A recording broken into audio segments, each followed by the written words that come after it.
उद्धव, आज मुझे अपनी माँ यशोदा की बहुत याद आ रही है। जिस दिन से वृंदावन से आया हूं ना, आज तक किसी ने मुझे कन्हैया कह के नहीं बुलाया।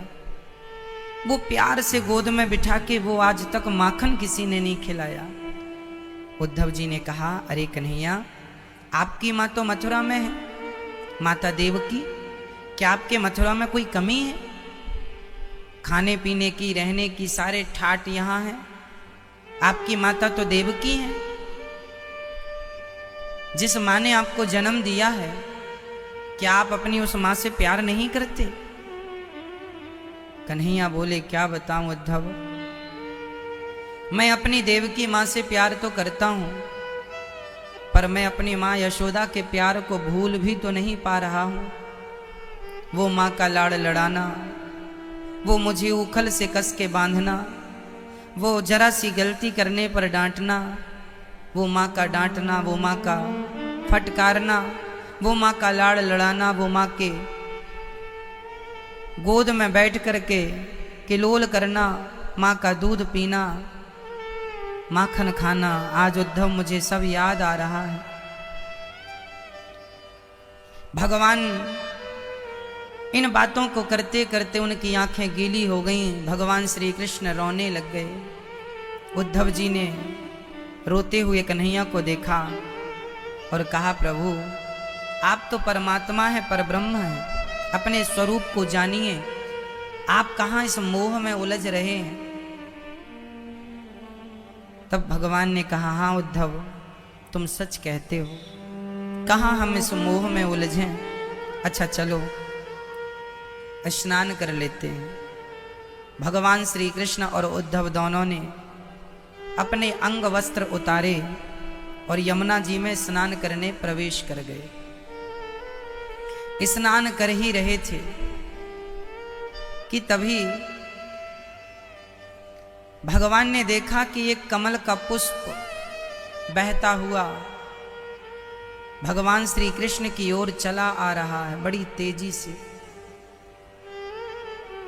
भगवान श्री कृष्ण ने जैसे ही उस कमल को स्पर्श किया, पकड़ लिया, मुट्ठी में कस लिया और उस कमल को देखते देखते भगवान विह्वल हो गए, पानी में ही धड़ाम से गिर गए खड़े खड़े। उद्धव जी की नजर पड़ी, अरे क्या हुआ कन्हैया? भगवान तो कुछ बोले नहीं, पानी में पड़े, डूबने लगे। तुरंत उद्धव जी ने भगवान को दोनों हाथ से पकड़ के उठाए, किनारे लाए। भगवान वो कमल का पुष्प पकड़े थे, आंखें बंद थीं, कुछ कह ना पाए। उद्धव जी ने जोर जोर से जगाया, कन्हैया क्या हुआ, क्या हुआ? कोई उत्तर नहीं। तुरंत उद्धव जी ने आवाज लगाई, अरे भाई कोई है? सैनिकों, लोग आए, क्या हुआ? अरे देखो ना कन्हैया को क्या हो गया, जल्दी उठाओ, रथ पर रखो। उठा के सबने रथ में रखा। रथ दौड़ता हुआ महलों की ओर, मथुरा में वो महलों की ओर जहां श्री कृष्ण रहा करते थे, महलों की ओर चला। पूरे नगर में, पूरे मथुरा में हल्ला हो गया कि भगवान की तबीयत, श्री कृष्ण की तबीयत बहुत खराब हो गई है, ना जाने क्या हो गया है, कुछ बोलते ही नहीं, कुछ कहते ही नहीं। तुरंत माता देवकी, वसुदेव जी आ गए, सारे लोग द्वार पर इकट्ठे हो गए हाल जानने, अब कैसी तबीयत है, अब कैसा स्वास्थ्य है, कोई वैद्य को बुलाओ। सारे वैद्य इकट्ठे हो गए, भगवान की हथेलियों को मलने लगे। कोई सीने को मल रहा है, कोई चरणों को मल रहा है, कोई माथे पर पट्टी रख रहा है पानी की, ठंडे पानी की। सारे उपाय करने पर भी श्याम सुंदर को कोई होश ना आया, आंखें ना खुली। तब उद्धव जी रोने लगे, हे श्याम सुंदर कहाँ चले गए? आप ही बताओ कि आपका इलाज कैसे हम करें? कोई वैद्य, कोई डॉक्टर का इलाज लगता ही नहीं है। सारे मथुरा में शोक दौड़ गया कि श्री कृष्ण की तबीयत बिगड़ गई है, सारे लोग रो रहे हैं। तभी उद्धव जी की नजर पड़ी कि भगवान श्री कृष्ण के हाथ में अभी भी वो कमल का पुष्प दबा हुआ है। उद्धव जी ने बहुत धीरे से श्री कृष्ण के सिरहाने बैठकर उनके हाथों को अपनी गोद में रखा और जो श्याम सुंदर ने कमल का पुष्प ले रखा था, धीरे धीरे उस कमल के पुष्प को भगवान के हाथों से जैसे ही छुड़ाना चाहा, भगवान की आंख खुलने लगी। और जब आंख खुली तो भगवान ने इशारे से कहा, उद्धव ये कमल का पुष्प मेरे हाथों से मत छीनो। मेरे हाथों से बहुत कुछ छीन चुका है, अब तो ये कमल ही रह गया है केवल यादों के रूप में। तुम इसे भी छीनना चाहते हो क्या? उद्धव जी बोले, प्रभु मैं तुच्छ प्राणी हूँ, मैं नहीं समझ पा रहा हूँ कि ये कमल कौन है, कहाँ से आया और आपकी ये मूर्छा का कारण क्या है, क्या हुआ आपको? हे गोविंद आप बताओ। तब भगवान लेटे हुए थे, बिस्तर के पीछे तकिया लगाकर भगवान बैठ गए। उद्धव जी को भी अपने बगल में बिठाया। कमल का पुष्प देखते हुए श्री कृष्ण ने कहा, मनमोहन ने कहा, उद्धव ये जो कमल का पुष्प है ना, ये मेरी राधा मुझे रोज भेजती है। उद्धव ने कहा कि रोज भेजती हैं, तो फिर आपको मैंने रोज तो ऐसे व्याकुल नहीं देखा, रोज तो ऐसे परेशान नहीं देखा, आज क्या हुआ? तब भगवान बोले, उद्धव आज के इस कमल के पुष्प में मुरझाहट है, मुरझाया हुआ है। रोज का कमल खिला हुआ होता था तब मुझे सुकून मिल जाता था कि चलो मेरी राधा अच्छी है, मेरी गोपियाँ, ये कमल का पुष्प मेरी ब्रज की गोपांगनाओं का संदेश लेकर आता है, मैसेज लेकर आता है कि जब ये खिला हुआ कमल मैं देखता हूँ मुझे प्रसन्नता होती है कि चलो मेरी गोपियाँ प्रसन्न हैं, खिली हुई हैं, खुश हैं। पर आज का कमल जब मैंने देखा उद्धव, पूरा मुरझाया हुआ था। ऐसा लग रहा है कि गोपियाँ अब अंतिम सांसें ले रही हैं। हे उद्धव, यदि गोपियों को कुछ हो गया, यदि उनके प्राण निकल गए तो मैं बचूंगा नहीं उद्धव, मैं मर जाऊंगा। उद्धव ने कहा, प्रभु ये कौन है गोपियां आपकी और आप इतना प्रेम करते हैं? आपकी माँ तो देवकी हैं, पिता वसुदेव जी हैं, और आपकी ब्रजमंडल की वो गोपियां, ऐसा क्या है उनमें जो आप इतना प्रेम करते हैं उनसे? भगवान ने कहा, उद्धव मैं कुछ कह ना पाऊंगा कि वो कौन है और कितना प्रेम करती हैं। तभी भगवान बिस्तर से उठ गए और उठकर जाने लगे तो लड़खड़ा करके गिरने लगे। उद्धव जी ने संभाला, अरे कन्हैया आप तो बड़े कमजोर हो गए हैं, चला भी नहीं जा रहा है। भगवान बोले, मैं अपनी कमजोरी मिटाने के लिए ही खड़ा हूँ। तभी भगवान आगे जाने लगे। वहाँ पर कागज, दवाद, कागज कलम थी, भोजपत्र था, कलम थी। भगवान बैठ गए, अपने हाथों से कुछ लिखने लगे।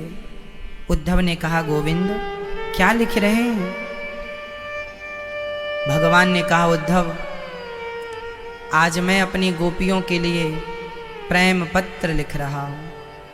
2 पत्र लिखूंगा, एक अपनी गोपियों के लिए, एक अपनी माता यशोदा के लिए। उद्धव जी ने कहा, इस पत्र से होगा क्या? भगवान बोले, उद्धव इन पत्रों को लेकर आप मथुरा से वृंदावन जाओ उद्धव, और इसमें मैंने बड़े ज्ञान की बातें लिखी हैं, ज्ञान योग लिखा है, सांख्य योग लिखा है। ये आप जरा मेरी गोपियों को समझा देना, और जब वो ज्ञान में डूब जाएंगी तो फिर वो मेरे लिए रोएंगी नहीं, और जब रोएंगी नहीं तो वो नहीं रोएंगी तो फिर मेरी तबीयत बिगड़ेगी नहीं। उद्धव ने कहा, कन्हैया ये बताओ कि आप जो बीमार पड़ गए हैं, कमजोर हो गए हैं, इसका इलाज क्या है? भगवान ने 2 पत्र उद्धव जी को दिए और कहा, उद्धव यदि कोई भक्त अपने चरणों की धूल मेरे माथे पर लगाए, घिसे, तो अभी मैं स्वस्थ हो जाऊंगा। उद्धव तुम भी तो मेरे परम भक्त हो, आज अपने चरणों की धूल मेरे माथे से लगा दो ताकि मैं स्वस्थ हो जाऊं। उद्धव जी बोले, कन्हैया आप मेरे गुरु हैं, आप मेरे भगवान हैं, आप मेरे इष्ट हैं, और अपने इष्ट के माथे पर मैं अपनी धूल अपने चरणों की लगाऊं, मेरे जैसा कोई अभागा नहीं होगा, मुझे नरक में भी स्थान नहीं मिलेगा। गोविंद ये पाप मुझसे ना कराओ। भगवान बोले, अच्छा एक काम करो, ये पत्र लेकर गोपियों के पास जाना और गोपियों से कहना कि वो अपने चरणों की जरा सी धूल मुझे दे दें, तो मैं आप अपने माथे लगाकर अपने दर्द से छुटकारा पा सकता हूँ। उद्धव को भगवान ने अपना वो रथ दिया जिस रथ पर बैठकर भगवान मथुरा से वृंदावन आए थे, वृंदावन से मथुरा गए थे, और उसी रथ पर बिठाया, अपना पीतांबर उड़ाया और भगवान ने उद्धव जी से कहा घनश्याम ने उद्धव से, वृंदावन जरा जाना, वहाँ की गोपियों को प्रेम का कुछ ज्ञान का कुछ तत्व समझाना। विरह की वेदना में वे सदा बेचैन रहती हैं, तड़प कर आह भरती हैं और रो रो कर ये कहती हैं। चले उद्धव जी रथ पर बैठे हैं, कन्हैया विदा कर रहे हैं। आज कन्हैया को थोड़ी सी खुशी महसूस हो रही है, होंठों पे मुस्कान है। उद्धव को विदा कर रहे हैं। उद्धव मेरी गोपियों को बहुत सरल शब्दों में समझाना, और कुछ कह दें तुम्हें तो बुरा ना मानना, वो बहुत भोली हैं, बहुत प्यारी हैं, बहुत सीधी हैं, सरल हैं, तुम्हें डांट भी सकती हैं, तुम डांटना मत, प्यार से समझाना मेरी गोपियों को। वो मेरी गोपियां जो है ना, वो मुझे भी डांट देती हैं, इसलिए तुम कोई लापरवाही करोगे तुम्हें भी डांट सकती हैं, इसलिए तुम चुप रहना और उनके अपराध को उद्धव क्षमा करते रहना। मेरी गोपियां हैं ना, इसलिए क्षमा कर देना।